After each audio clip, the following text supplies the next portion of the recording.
It's been about 5 years that Land Rover introduced the new Discovery Sport, and with it, the successor of the Freelander. The Discovery Sport is the most successful car of the brand, with nearly 500,000 units sold. And today, that car receives an update. And so I'm driving the car to find out how it drives, what new features are on board, and what is really new with the new Discovery Sport. With a width of more than 2 meters, the front of the Land Rover Discovery Sport really looks quite impressive. And during the facelift, the car received a new grille and a completely new front bumper. Important with the front bumper is we're driving the car in the trim level called R-Dynamic, so the most sporty version. And so we have a quite different bumper down here with a splitter. If you buy the standard car, you do have this in dark plastic and without this extra air intake here. And very important, with the facelift, the car now comes as standard with LED headlamps. You can order matrix LED if you want, but that'll cost you about 2,000 euros extra. Our test car features the big diesel engine, which is the 2-liter 4-cylinder turbo engine that delivers 177 kilowatts or 240 horsepower and 500 newton meters of maximum torque. And this is as standard combined with all-wheel drive and an automatic gearbox. And this package really works very well with the Land Rover Discovery Sport. You always have the feeling of having more than enough power. You can really drive the car if you want, quite smooth and easy, and a bit more sporty if you want. And the car or the engine really works easily with this 2 tons of a vehicle. The Discovery Sport features the most important driver safety and assistance systems as standard.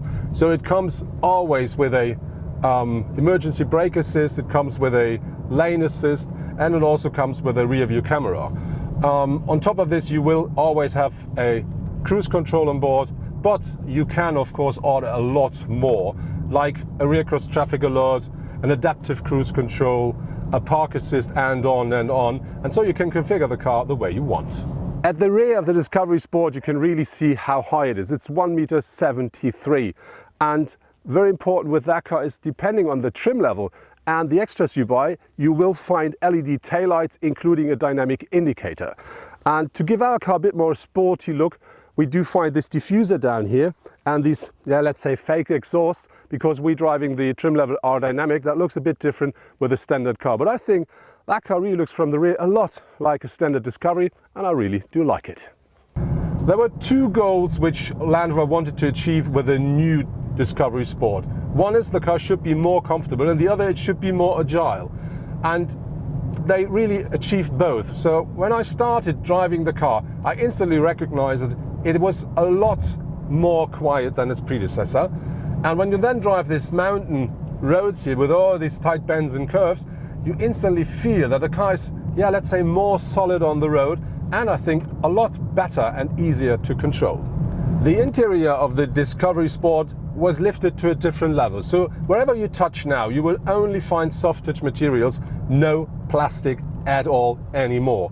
On top of this, the car received a new gear shift, which is the one from the Range Rover Sport, and they lifted the center console by 90 millimeters, and that really provides you more space beneath that, and therefore you now find a 7.3 liter compartment beneath the armrest. At the side you can see that the headlamps running quite into the really side of the car, and then on top we do find a very short hood and a very flat front window, as with its predecessor. Important with the car is, when you look at the rims here, as standard the Discovery Sport features 17-inch alloys, but our car is featuring the 21-inch alloys. Important here is you have to pay extra, and they cost you, depending on the trim level, up to more than 3,000 euros. When you look at the whole size of the car, it is 4.60 meters long, so nearly exactly the same as the predecessor, and it still features a wheelbase of 2.74 meters. And of course it is a Land Rover, so it also features 21 centimeters of ground clearance. Important here is new, when you look at these wheel arches here, you do find claddings, but with our car, because we're driving the R-Dynamics trim level, we do find them in the same color as the car. It is the same down here with the side here, and this gives the car a bit more sporty look. With the standard, they come in dark plastic. And one thing that is new is this flat here at the side, and this really provides the car a bit more closer to the ground, so it makes the car a bit more sporty. And then looking at the rest, the shape of the car is very similar to the predecessor. So we do find a slightly dropping roofline, and of course we do find, the side rear of the car, that reminds me a lot to his big brother, the big Discovery.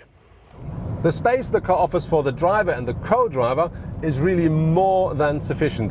Me, I'm nearly 2 meters tall. I sit very comfortably in the car. I have still some headroom left, and I can pull the steering wheel quite close to me, which I really like for having the feeling of controlling the car. And the good thing with this car is it also offers more than enough space at the next row.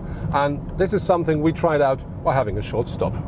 So I just stopped and jumped on the rear bench. And as you can see, I do sit comfortably. I still have space left in front of my knees. I do have space left above my head, not much, but a little. Important is I didn't change the position of the driver's seat. I'm nearly 2 meters tall and I can easily sit behind myself. And the good thing with the Discovery Sport is now you can move the rear bench, so a bit more forward if you want more boot capacity, or a bit more backward to provide more legroom, just the way you want. If you want more comfort inside of your Land Rover, you can now order a head-up display for the car, which really gives you all the most important information projected on the front screen, quite nice and easy. And you can now order the seats here at the front, not only heated, but also ventilated if you want. The seats in our test car can not only be heated and cooled, they also offer a massage function, which I really do enjoy during my drive. On top, they really deliver more than enough comfort. The only downside is I would love to have a bit more support, because when you drive the car a bit more sporty, or you may go off-road, that really gives you, the support you want to stay in your seat without feeling your back. In terms of its load capacity, the Discovery Sport is competing very well. Both the Mercedes GLC and the BMW X3 deliver with 550 to 1,600 liters significantly less space in the trunk in both seating configurations. With a base price of 37,000 euros for the front-wheel powered 150 horsepower turbo diesel manual, the Discovery looks significantly cheaper than its direct competitors at first glance. A BMW starts at 45,000 euros and a Mercedes GLC is even slightly more expensive. But both models offers four-wheel drive as well as an automatic transmission as standards. However, if you choose a comparable drivetrain for the Land Rover, the world looks different. The 200 horsepower petrol engine version with four-wheel drive and automatic costs from 48,900 euros onwards. And so it is even more expensive than the cars from Munich or Stuttgart. So I'm driving off-road with my Discovery Sport now, and the first impression I get is, it's a Land Rover.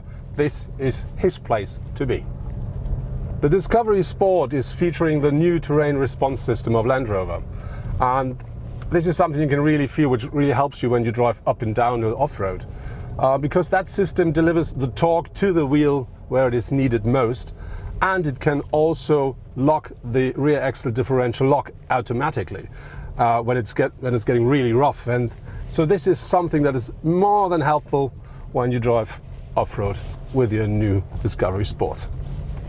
At the moment you can order 3 diesel and 2 petrol engines for the new Land Rover Discovery Sport, and they deliver power range between 150 up to 249 horsepower.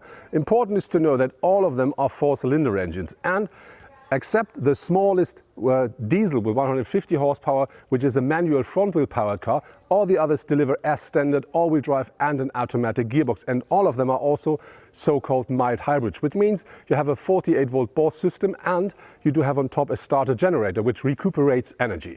At the end of this year you can on top order a so-called 3-cylinder plug-in hybrid, which then works together with an electric engine, and that provides you a fully electric, so emission-free drive as well.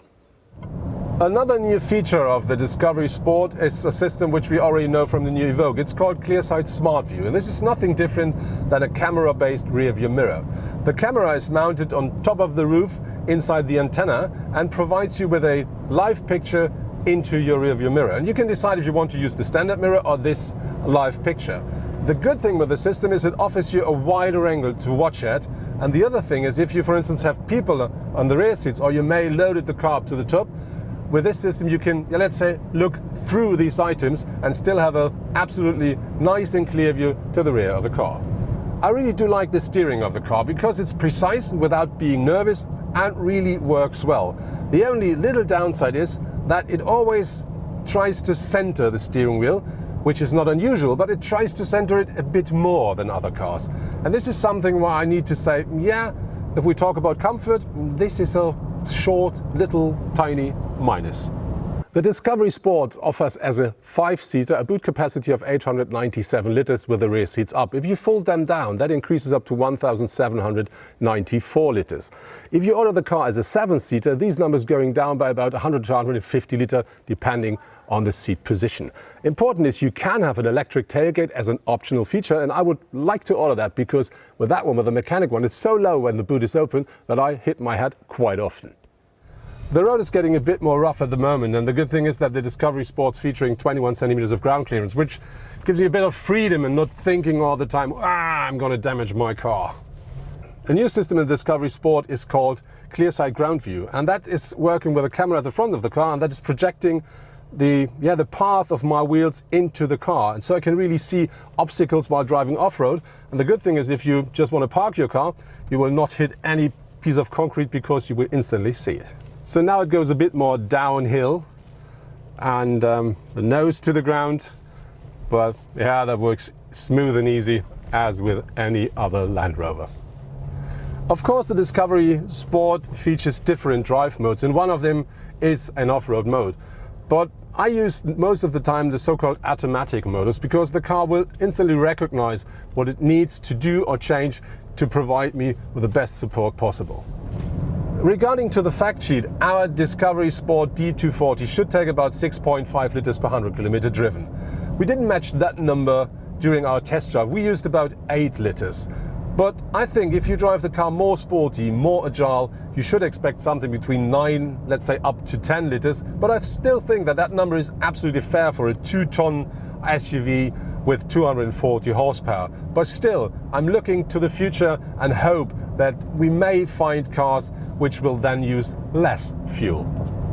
That was my first test drive with the new Land Rover Discovery Sport. It's nice to see that that car still features all the good things of the predecessor, like off-roading, very nice, and even more space than its predecessor.